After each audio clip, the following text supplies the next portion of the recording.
So as you can see from the thumbnail, this is the High Point YC9. It is finally here. In this video, I'm going to go over some of the specs, not like weight or length or anything like that, but as specs as far as how it's different from the original C9. And hopefully by the end of the video, we will be able to answer, is this budget handgun the Yeet cannon, the gun to beat, or is it going to reign supreme over budget handguns? So don't go away. Okay, so right off the bat, we can see that our grip texture is way different. It's got a rubber strip here in the back to help with better grip. It's even got a hand safety or grip safety or dovetail safety, however you want to call it. The grip texture actually looks like stippling. It's not stippled, but it kind of has that stippled look to it. And then in the pattern through here is the actual High Point logo. So the ergonomics also over the original YC9, or the original C9 I should say, are way better. Just the shape of the grip.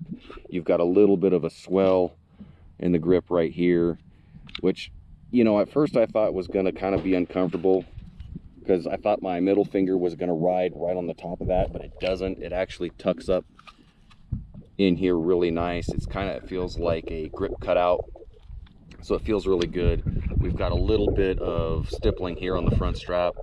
Sorry about the wind noise. It looks like we got a storm coming in, so I can't really do anything about it. Again, ergonomics are way better. Contour of the grip is way better. Stippling is way better.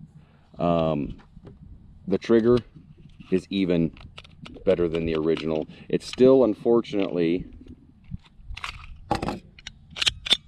does not have a pronounced wall to it. You just got spring, and when I say spring, I do mean sponge. And see, I didn't even feel that I had hit the wall, because there is no wall for the firing pin to drop. And then reset is barely audible and barely tactile, but as you can see, you've got to come all the way out in order to reset the trigger.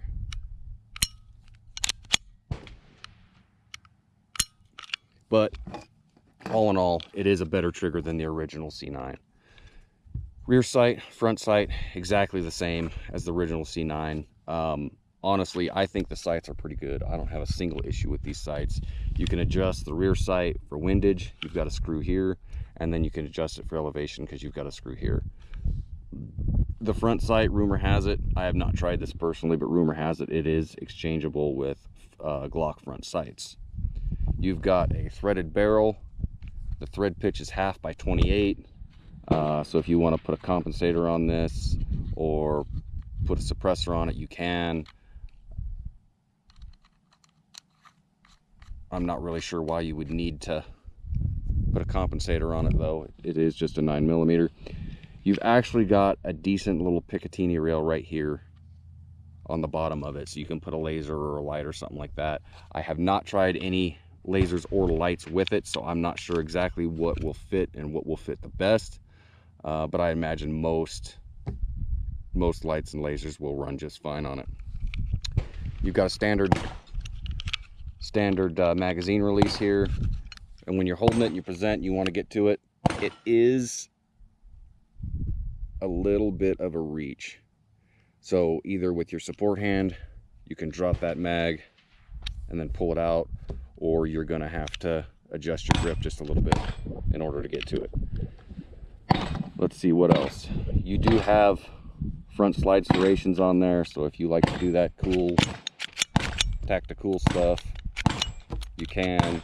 You've got nice rear serrations on the back to be able to charge. So that's pretty neat. As far as the safety goes, it is exactly the same as the original High Point C9. Nothing different there. So you've seen me rack this and pull the trigger dry fire without the magazine in it. This does have a magazine disconnect. So stock out of the box, you cannot fire it without the magazine, but there is something you can do to eliminate that issue if you see fit, if that's kind of something that you like to do.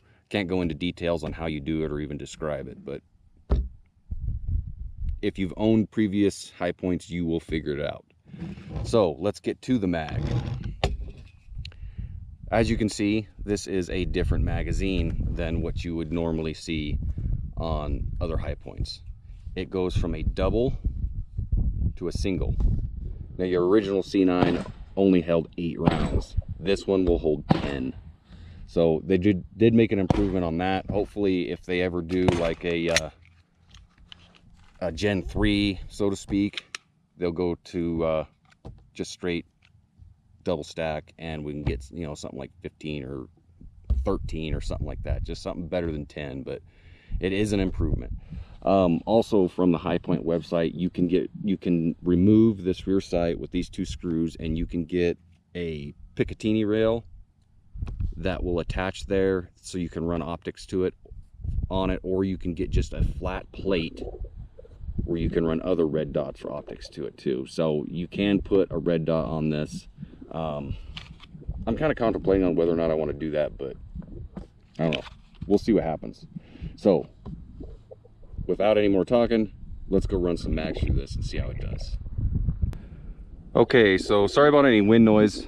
Can't do anything about it. Anyway, the new High Point YC9. I'm about 12 yards away. Got 10 rounds loaded in the mag. Let's see what it does.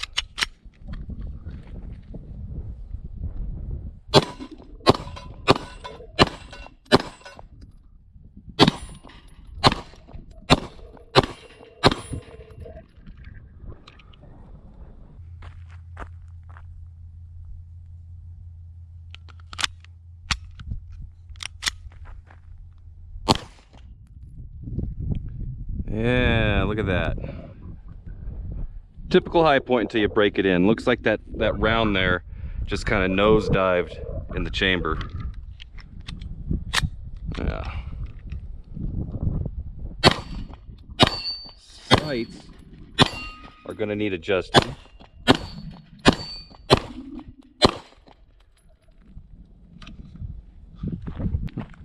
Okay, so I can tell right off the bat,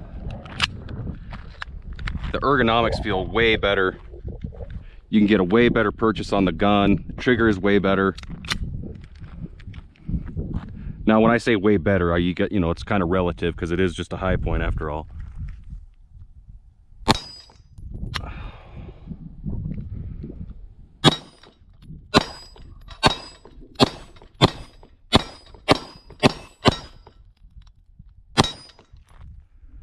Okay, so let's do a little bit more accuracy testing on these round plates. I have yet to adjust the sight though, so we'll just see.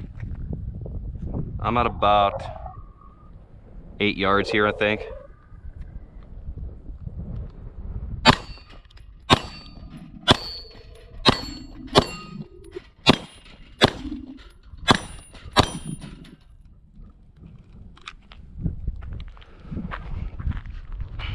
Definitely not bad. It's accurate.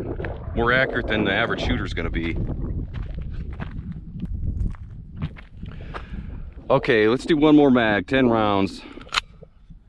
We'll do some accuracy with distance too.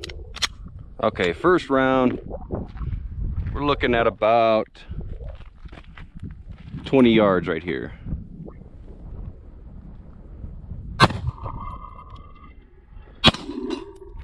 Okay, let's back it up.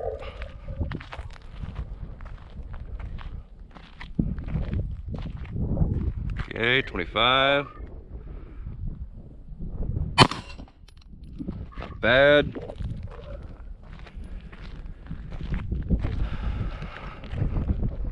That's 30. Not too bad. I am having to compensate for the sights not being adjusted. I have to aim a little high, and and a little left.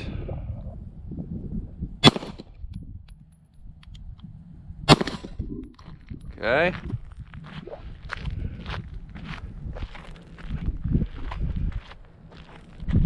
This is looking like about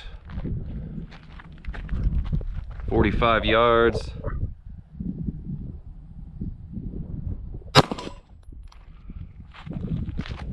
Not bad, still getting some hits.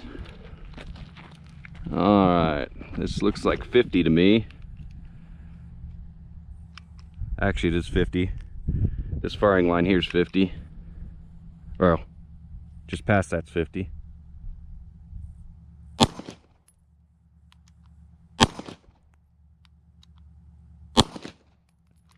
All right, so 45 yards today was all she went out to.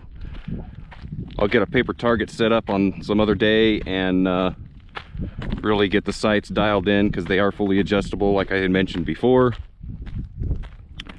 So other than those few failures to feed, the round dipping down into the chamber and not loading, that's basically just a magazine issue. That's not really a problem of the gun. So my final conclusion, if you're on a strict budget, don't have a lot of money to spend, you can get this gun. I paid $229 out the door for it. And as far as budget handguns go, the Yeet cannon is definitely the gun to beat. Yeet to beat. You can't beat it for the money. Anyway, tell me what you think down below in the comments. Hit the like button, and I've got my YouTube channel set up. Hitting that subscribe button is absolutely free to use, so please hit that subscribe button. Hope you like this video, and we will see you later.